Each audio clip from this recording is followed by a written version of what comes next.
All set. Good morning, everybody. Good morning. First of all, I'd just like to say I'm up here, standing here with Mayor Brandon Johnson, Chief of Detectives Antoinette Orsitti, Chief of Patrol John Hine, the Director of Community Policing Glenn Brooks, also Deputy Mayor of Public Safety Gary Gatewood, Assistant Deputy Mayor of Community Safety Natasha Scott, and also the Mayor's Chief of Staff Christina Zayas. I'd like to start off to talk about the violence over the 4th of July weekend.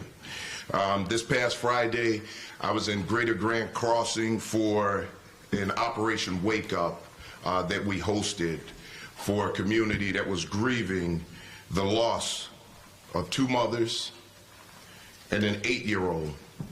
Also, 2 other children who were shot and fighting for their lives. There was also a 1-year-old at that location inside the home who luckily and thankfully was not harmed, but was traumatized by the event that occurred in that home.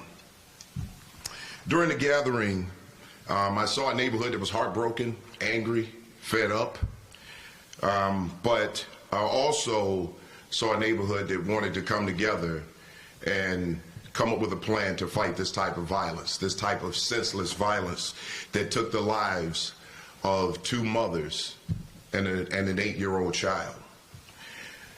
What we really have to think about is the brazenness and the behavior of those who could walk into a home and see children and women and open fire on them. I mean, it's an amazing thing to think that as a human being that you could walk in and do something like that you could see a child and open fire. When we think about this type of behavior and we think about the people in those communities, it is important to understand that not only is the Chicago Police Department, but everyone in the city of Chicago, the mayor's office, that we provide something. We provide some type of comfort for those who are going through this on a daily basis. I think all too often we don't recognize what people in these neighborhoods are going through, especially as it relates to violent crime. Because of this, we will be hosting an emergency assistance center tomorrow to connect anyone from across the city who needs support for resources, and I'll let Director Brooks talk about that a little later. What I will tell you is that the Chicago Police Department, we're putting forth every effort to deal with this level of violence. What we have to understand is that when we're looking at this type of violence, we look at celebratory days of the year, the 4th of July and other days like it, where groups come together, large groups gather, and sometimes this violence comes out of petty arguments. People who have been together all day, they come together as a group, they've been drinking, tempers flare, and people decide that they're going to air out their differences through violence, especially gun violence. It's important to understand that and think about the effect that gun violence is having on our communities. Just think about that. Again, children who are being shot in our city. Somebody knows something. Somebody knows who the offenders are in these cases. And it's really important that we work with our communities and that our communities understand that we're trying to work with those communities, because the more information that we get from communities, it's helpful to help us apprehend these individuals who are committing these violent acts. We need to take these people off the street, and we need to keep them off the street so that they don't reoffend, so that they don't destroy other families. We have to really stop and think about the mindset of someone who will shoot a child, a helpless child, an unarmed mother, and think that that's okay and go about their days. Those people have to be taken off the street. They have to be put away. If we're not doing that, then we're failing other families. We're failing people in our city. Chicago Police Department is going to do everything that we possibly can in coordination with the mayor's office, with Deputy Mayor Gary and Gatewood, and the Office of Public Safety. What we want to do is make sure that we provide all the services that we can, but we also want to prevent this type of behavior. But the only way to do that is to apprehend those who are doing it, who are doing these types of crime, and then to hold them accountable, keep them off the street so that they can't do it again. We cannot bring back these children. If we want to avoid having these types of press conferences and these types of meetings again, we need every single person to step up. We need people to start coming forward. We need people to take responsibility. Help us help you. We want to take these people off the street. Our detective division, our police officers, our specialized units are working themselves day and night, sleepless hours, just to try to bring some level of justice to this. Because as our officers walk in and they see people who have been catastrophically injured or murdered, this is something that does not sit well with the men and women of Chicago Police Department when they walk in and see this type of carnage. We want to make sure that we bring a level of justice to these individuals. What I will tell you is this: we make adjustments as we go along. Crime does not sit still. It moves, it changes, and as the Chicago Police Department, we're flexible and we move as crime moves. We make adjustments, and we made adjustments throughout the week as we saw crime patterns hit us really hard. We will continue to do that. We're going to continue to work hard to make sure that we keep this city safe. And we're going to push the envelope when it comes to going after these violent offenders. We have to hold them accountable. Our first order of business should be those who have been victimized by violent offenders. We cannot take our eyes off the ball. We cannot stop thinking about the people who have been victimized by this crime. That is our focus. That should be our focus, and that should be our focus throughout. With that, I'm going to turn it over to Mayor Johnson. Mayor Johnson. Thank you, Superintendent. Thank you again, Superintendent, for your leadership. Today, I stand here today heartbroken. Over 100 people have been shot in this city. 19 people have been killed this holiday weekend. But these are not just numbers on pages. These are not just headlines in the news. No. These are our fellow Chicagoans.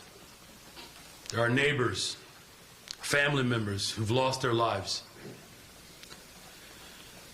These are 19 families whose lives are forever altered. And 19 families who woke up this morning without a son, without a daughter, without a mother, without a father, without an aunt, without an uncle. Over 100 people whose lives will never be the same. Whose next chapter in life is recovery and healing from this violence. These 100 people are members of families and communities, numbering in the thousands, who are also feeling the devastation and the impact of the incessant violence in the city of Chicago. I know all too well how this shows up, as I've often encountered the trauma in my classroom with my former students after a violent and horrific weekend. As a father raising a family on the west side of Chicago, the This violence we are seeing hits very close to home. This violence plaguing our community, it is deeply personal. This is not about just simply tallying our pain. This violence that happened this weekend did not happen in a vacuum, however. No, it didn't. We are standing here today talking about a violent weekend because of generations of disinvestment and deep disenfranchisement in the exact communities where so much of the violence is taking place. But we are here to say emphatically that this is enough. It's enough. When this reckless violence ravages across our city at this magnitude, we are losing a piece of the soul of Chicago. And it deeply pains me to admit that, but it is true. But I will not stand idly by. We will not be passive in this moment. We need to ensure that we are holding every single individual accountable for the pain and trauma and the torment that they have caused in this city. And there will be consequences. There will be consequences for the violence. We will not let criminal activity ruin and harm our city. And I know that our Chicago Police Department is working nonstop to catch those who have committed these heinous crimes. We also need to double down on our efforts to get guns off our streets. When a 16-year-old has access to an AK-47, the violence began well before that weapon reached the hands of young people across this city and across this country. And right now, our streets are filled with illegal guns. It is far too easy in Chicago to go out and get an illegal gun. This has to change. And I know our federal partners at the Crime Gun Information Center will continue to work hand in glove with the Chicago Police Department to track crime guns and hold people who are choosing to wreak havoc on my streets accountable. And finally, I want to announce that I have personally taken steps to ensure that our city is getting all of the resources that it needs from the federal government. And prior to this weekend, my administration took the necessary steps to prepare for what has been historically violent weekends by making sure that we are coordinating the coverage with Chicago Police Department, Community Violence Intervention, all the professionals in these areas of expertise to make sure that we are addressing the higher levels of violence that tends to take place during the holidays. And last month, I called on our federal partners to respond to the mass shootings in the city of Chicago.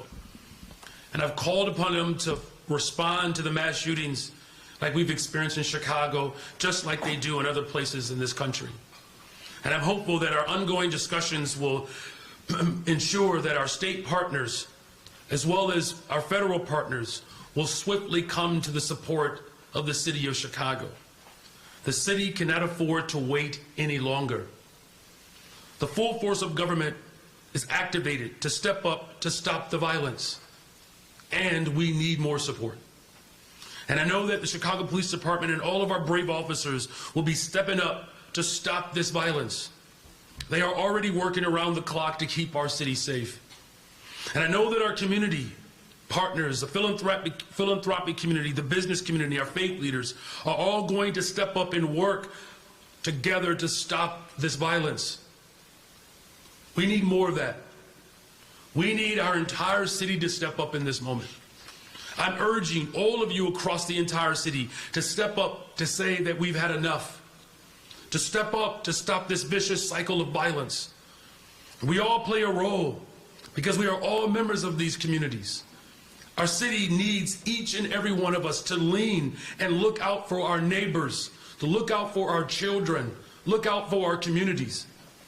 But let me be clear. Let me be emphatically clear. This is a choice. It's a choice to kill.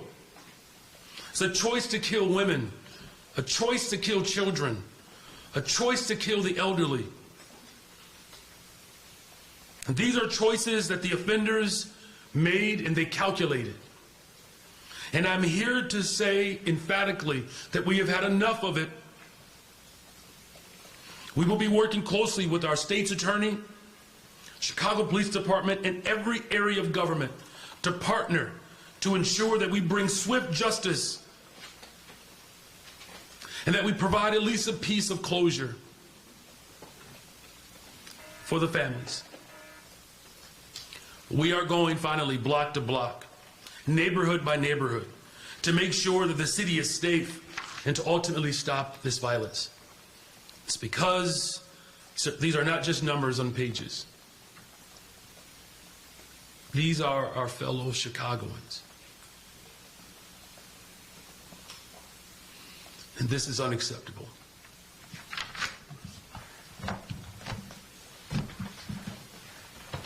Thank you, Mayor. I'll have Director Brooks come up. He's going to talk a little bit about some of the programs that we have across the city. Good morning. Good morning. There are too many Chicagoans who have experienced the trauma of violence. We recognize that when these crimes occur, the victims, survivors, are affected, their families are affected, the community as a whole is affected. That's why we have organized an emergency assistance center. At these centers, our crime victim service team partners with community organizations to provide support, resources, services, and information to those who need it. We are hosting the Emergency Assistance Center tomorrow, Tuesday, at Fosco Park, located at 1312 South Racine, from 3 to 7 p.m. Correction, 3:30 to 7 p.m. Through these centers, we set up a response to a shooting that occurred in the 1300 block of Hastings that left 8 people wounded. However, we are ready to serve anyone in need of assistance, whether that trauma was experienced this weekend, last month, or years ago. Our services are free to any type of violence, including domestic violence. You do not need a police report to receive these services.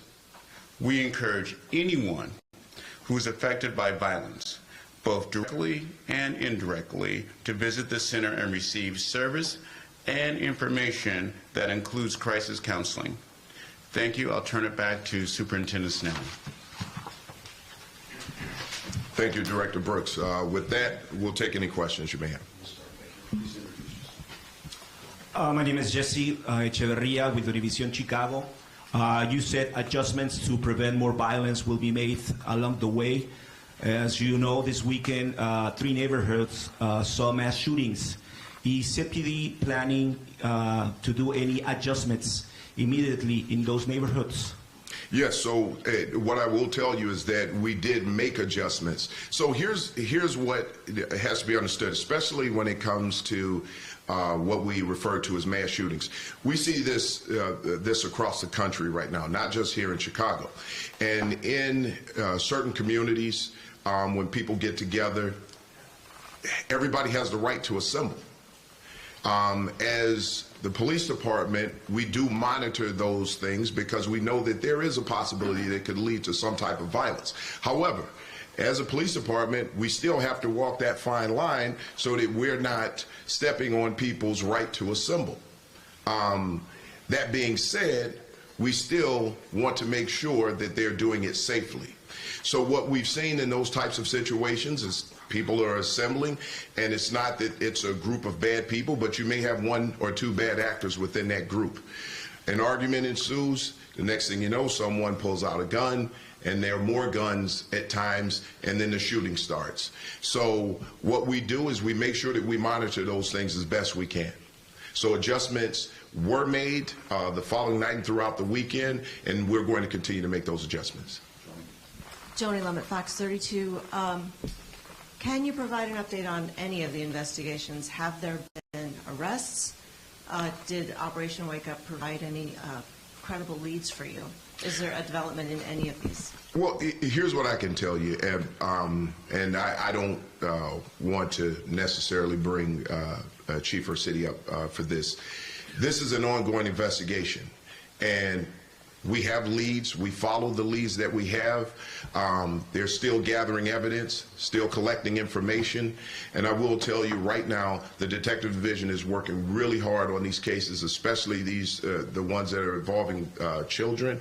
And as we move along, what we don't want to do is put too much information out there at once, but we want to make sure that we keep the investigation aligned with what it is that we're trying to do. So it's important to understand that we can't give out too much information, but what I can tell you is that we're working really hard on the leads that we have. Hi, Sophie with the Sun-Times. You mentioned how a lot of these incidents occurred during celebratory days, large-scale gatherings. What's your response to people who say this weekend is evidence that the department isn't ready for a large-scale event like DNC Week? Well, you know, here's the issue, and I'm just going to address this issue. When we look at what happened this weekend, we always like to say that it's a police issue. This is a societal issue. The police cannot be in everybody's backyard. They cannot be in everyone's home. They cannot invade every single gathering where there's a possibility that someone may show up with a gun. Everything that we do as a police department is based on reasonable suspicion to investigate or probable cause for an arrest.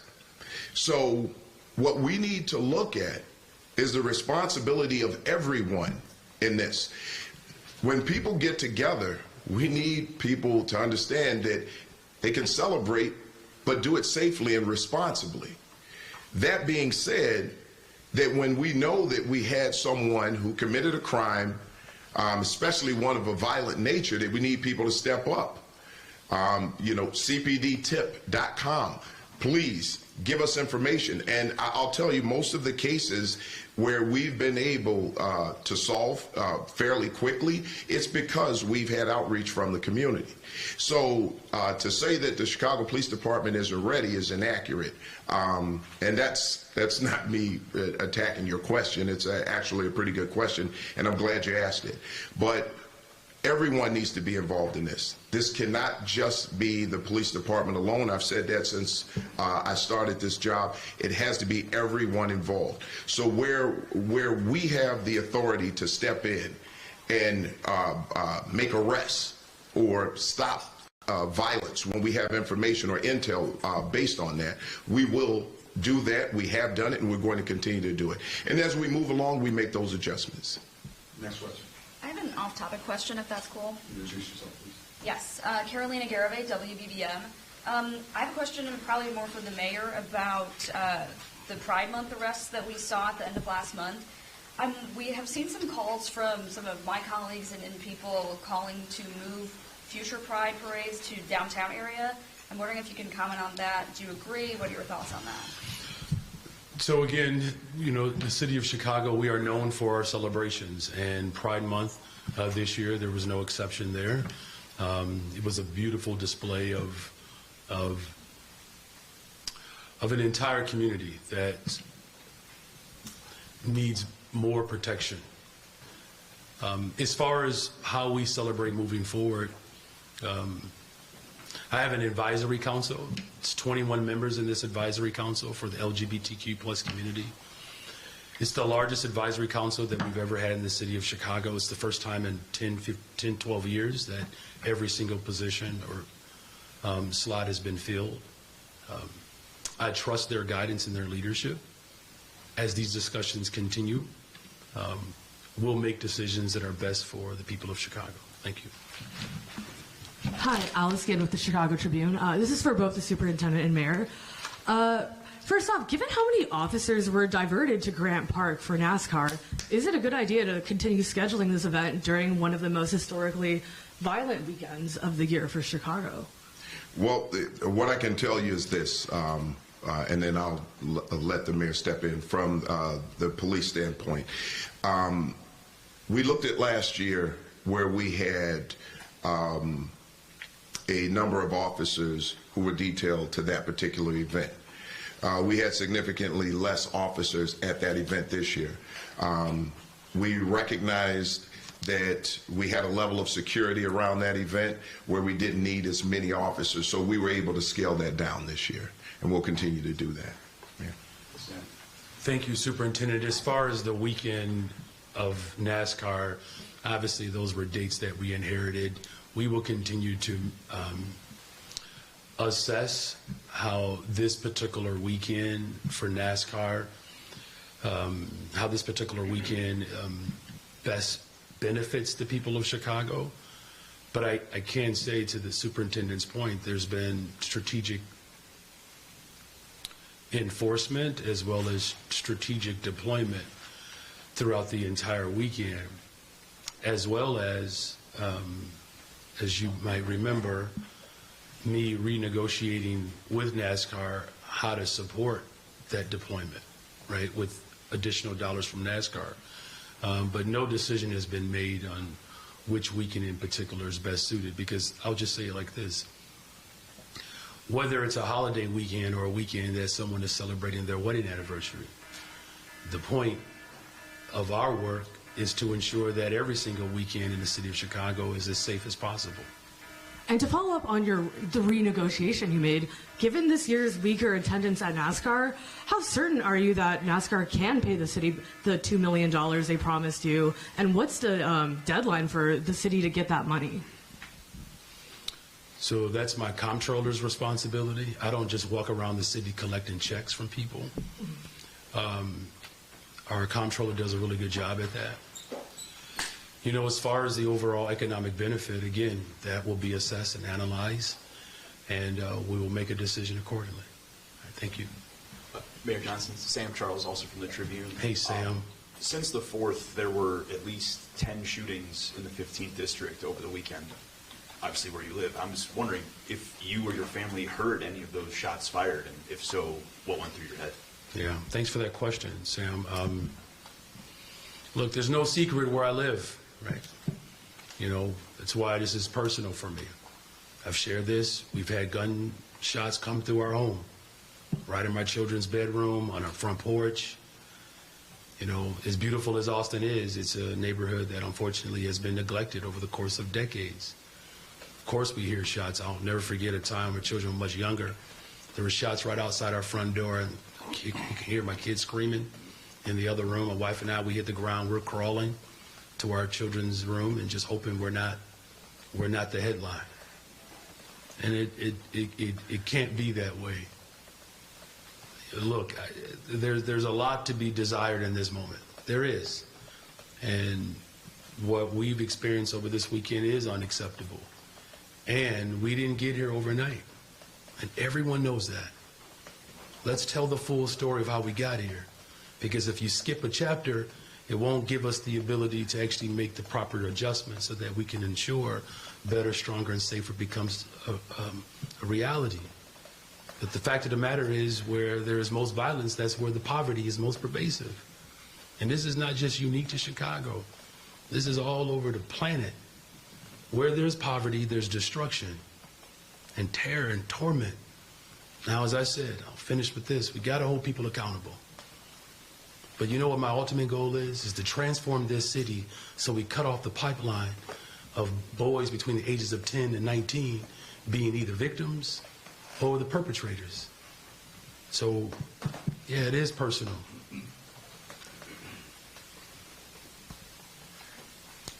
Black death has been unfortunately accepted in this country for a very, very long time. We had a chance 60 years ago to get at the root causes, and people mocked President Johnson. And we ended up with Richard Nixon.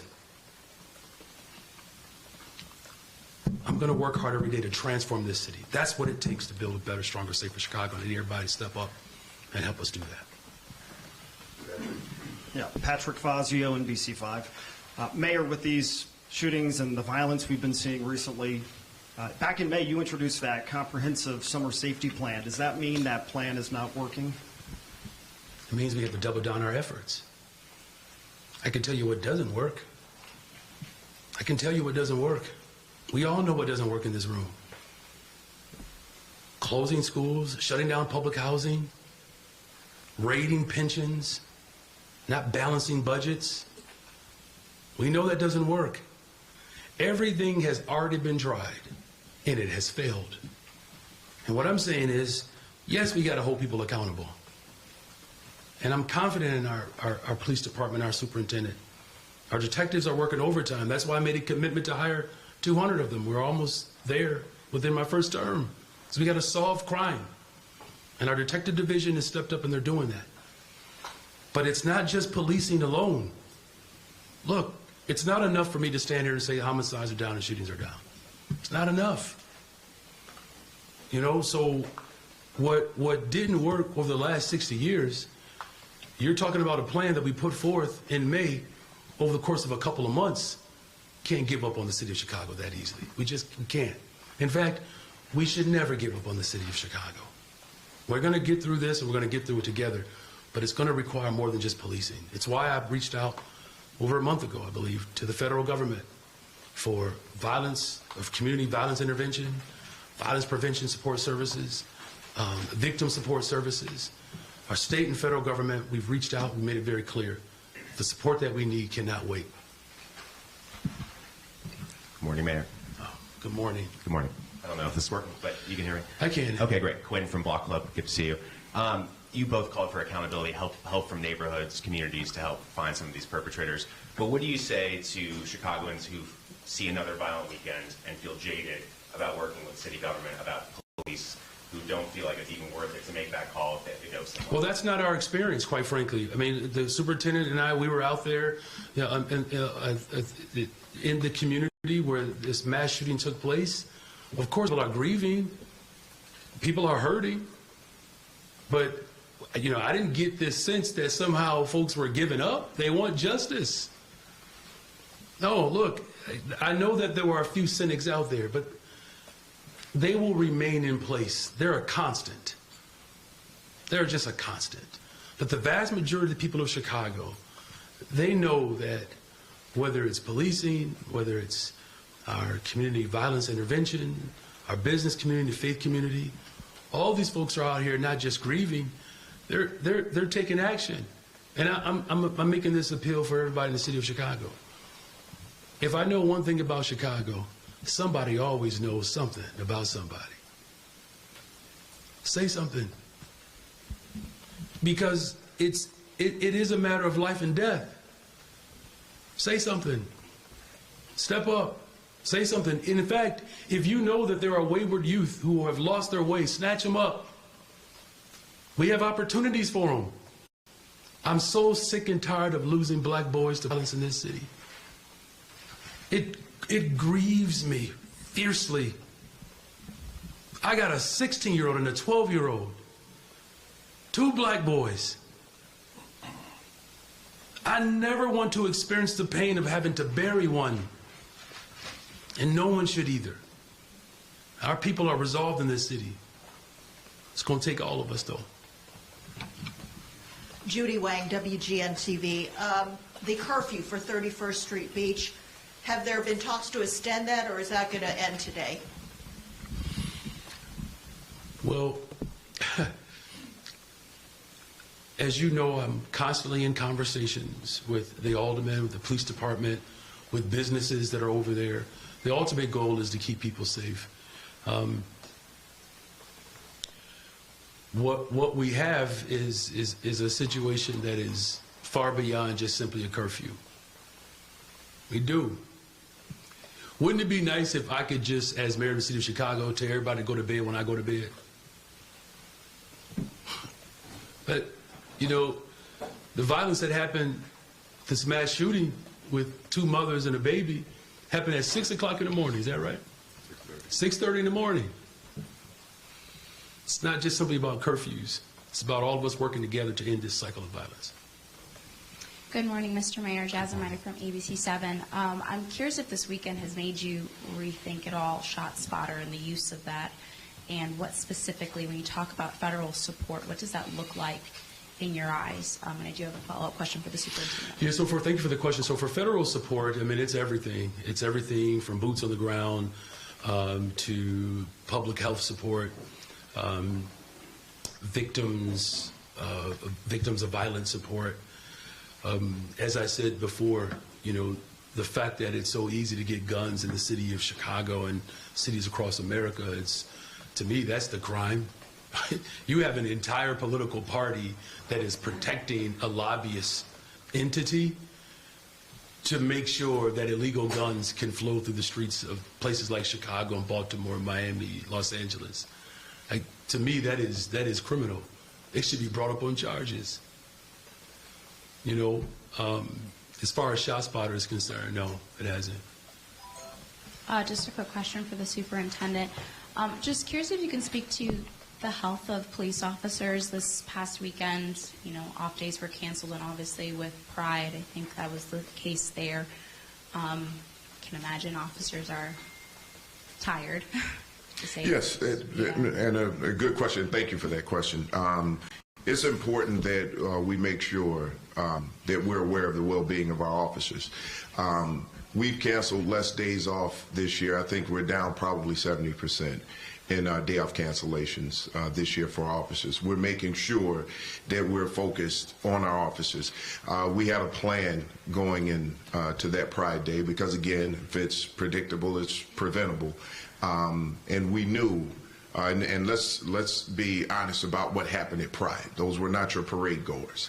Those were people who went into that neighborhood and decided that they were going to commit acts of violence, vandalism, things of that nature, and our officers were ready to deal with that. And that's what happens when we prepare.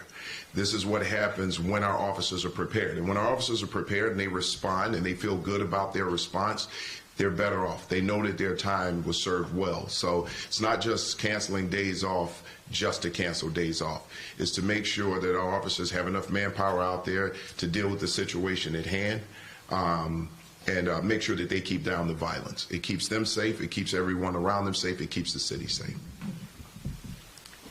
Evangelia Nubian on air, The Female Solution.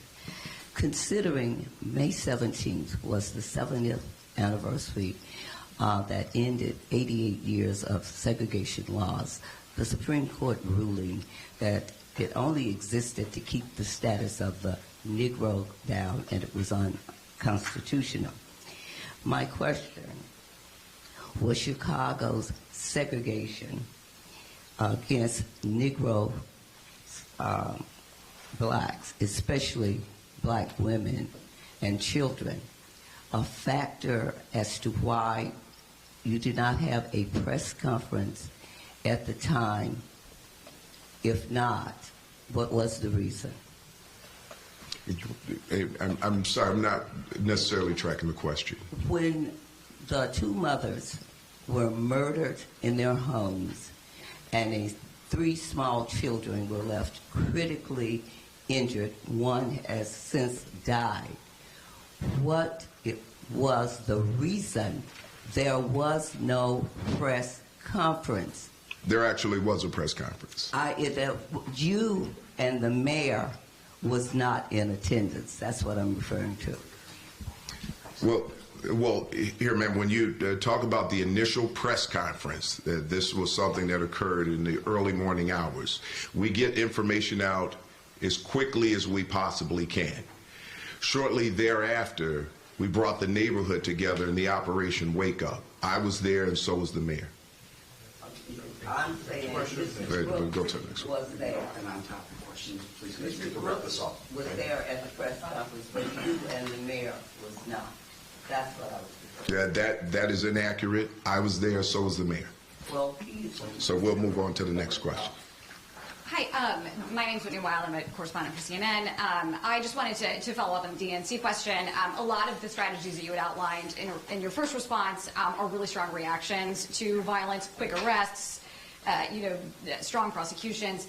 But I was in Kansas City like 8 hours after what is retaliatory violence spilled over into a large event. And certainly that is possible in any city where you're having a large event. So I'm wondering, what is the strategy to make sure you're preventing the types of violence we saw here colliding with a large event at the DNC? What is the strategy? So here, and what I'll tell you is those are here in Chicago, those are two separate things.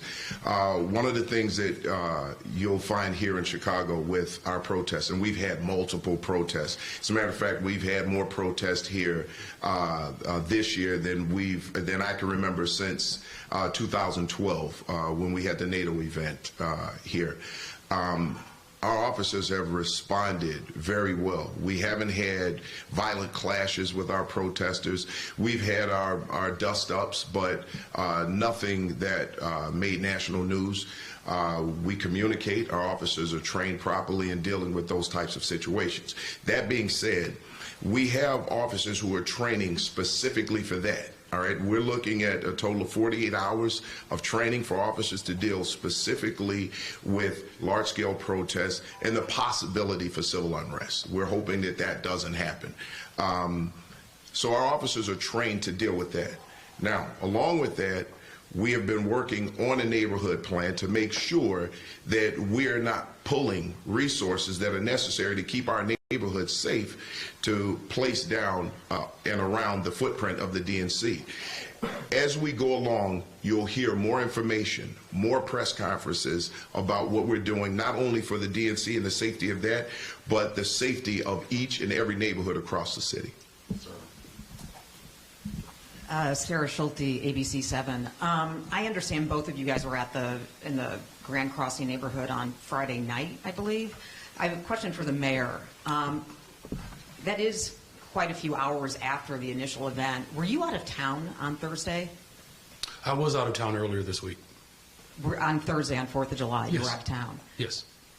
Given the fact that 4th of July is known to be a very violent time in the city of Chicago, do you think that was a wise idea to be out of town?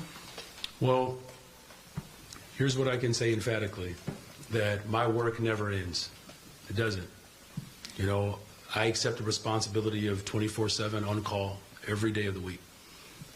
It's very seldom do I get a chance to celebrate, you know, on a personal level.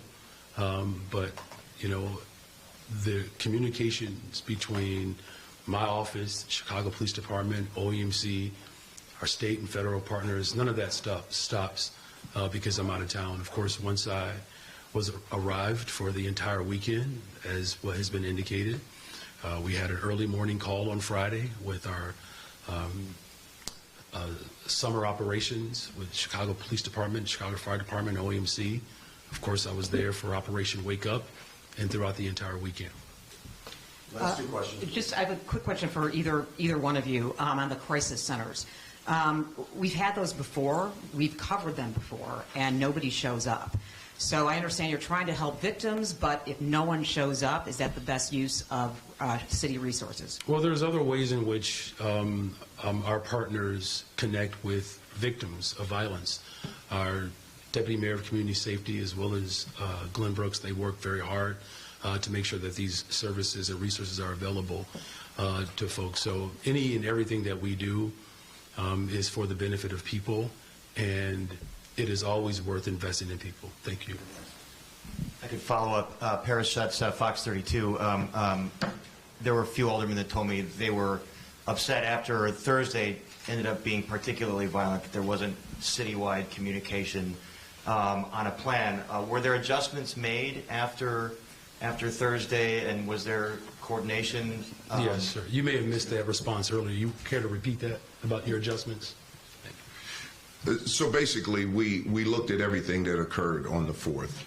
We looked at the hours and the time of occurrence, and we made adjustment to officers' schedules. We started officers later, so we had officers later into the night, over midnight. Those adjustments were made as quickly as we could make them, and the following night we saw a reduction during those hours. So again, when we see this type of violence that occurs, we make adjustments on the fly. Final question, please. Hi there, Priscilla with Telemundo Chicago. Could you please, this is a question for the mayor, could you please describe what are those federal resources you requested for the city? Yeah, sure. I'll offer that one more time. So there are a number of resources. So it's victim support services. Let me just make it even real simple, okay? So remember the mass shooting that happened in Highland Park and all the services that they got? That's what we're asking for. That's all. What other suburban places get around the country when mass shootings happen like that, we're just simply saying that Chicago deserves that as well. And so I put that request in, how many weeks ago? At least a month ago. That's all it is. So if you look at the support services that places get when mass shootings happen, that's what we want in Chicago. Okay? Who did you ask? Thank you very much. Specifically? Like what, I don't understand. What did Highland Park get that Chicago's not getting? Specifically, what are you talking about? All right, so I'll repeat it one more time, okay? Victim support, I got you. Yeah. Victim support services. All right, that's one specific thing, all right? Get that. Victim support services. That's what other places have gotten. We have not gotten enough of that. Community violence intervention and prevention professionals and support services. We have some, we need more. As I said earlier, there are illegal guns that are in the city of Chicago and cities across America. Now, we have a strong operation that's working hand in glove with Chicago Police Department, but we need more boots on the ground to make sure that these illegal guns that you have an entire political party is working to protect, that those don't end up in the hands of the people of Chicago. All right? Which federal agencies are you referring to? Thank you all very much. Which federal agencies?